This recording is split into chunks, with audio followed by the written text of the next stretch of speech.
Tonight I'm making chocolate peanut butter balls. If you haven't yet, go ahead and save my recipe below. Let's get started. Gather all your ingredients and then let's get this show on the road.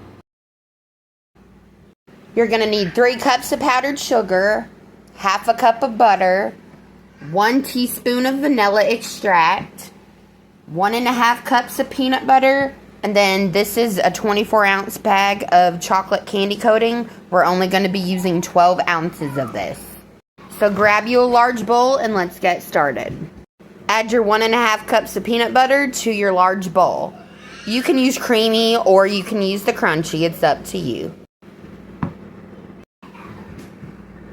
Now we're done adding the peanut butter. We're going to add the vanilla extract. For this recipe, I'm using the Baker's Imitation Vanilla flavor, but if you'd like to use real vanilla or a different brand, that's up to you. Adding our teaspoon of vanilla extract. Now to add our half cup of butter. Now we're going to add our 3 cups of powdered sugar.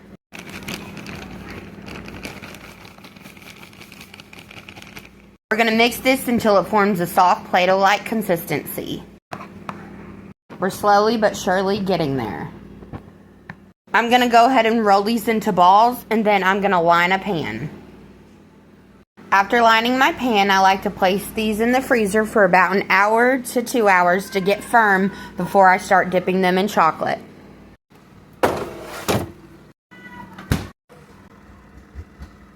Now these are set up and ready to go. Now we're ready to melt our chocolate. There's 12 pieces of chocolate and we're going to cut this in half and only use 6. Put them in a microwave safe bowl. I like to put this in a bowl and put 2 tablespoons of vegetable oil. I like to wait every 30 seconds, take it out and stir it. I find this is the easiest way to melt the chocolate. Here's the consistency without it burning. Perfect. What we're going to do is put one of these peanut butter balls inside the chocolate, and then we're going to take a spoon to cover it. Or if you prefer to use a fork, that way you can place them back onto the cold pan. Now since we're putting them back onto a cold pan, it's going to start to set up immediately.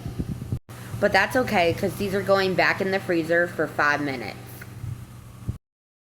This is such an easy way to save money. That way you and your kids can enjoy the treat anytime at your own home. Once all the peanut butter balls are coated, place them in the freezer for 5 minutes. When they set up like a soft outer shell and they're easy to cut into. You can either leave them in a pan or transfer them to a bowl to safe keep them. Let's show you what one of the insides look like. See how easy it was to cut one open? These are so yummy, you guys. Time to call the kiddos in here so that they can try them for themselves. These were pretty cheap to make. I think we spent around $20 for all the ingredients. It's late night, but they look like they're enjoying their snack. For more delicious recipes, please make sure to give me a follow and don't forget to hit that like button if you enjoyed the content. Thanks for watching.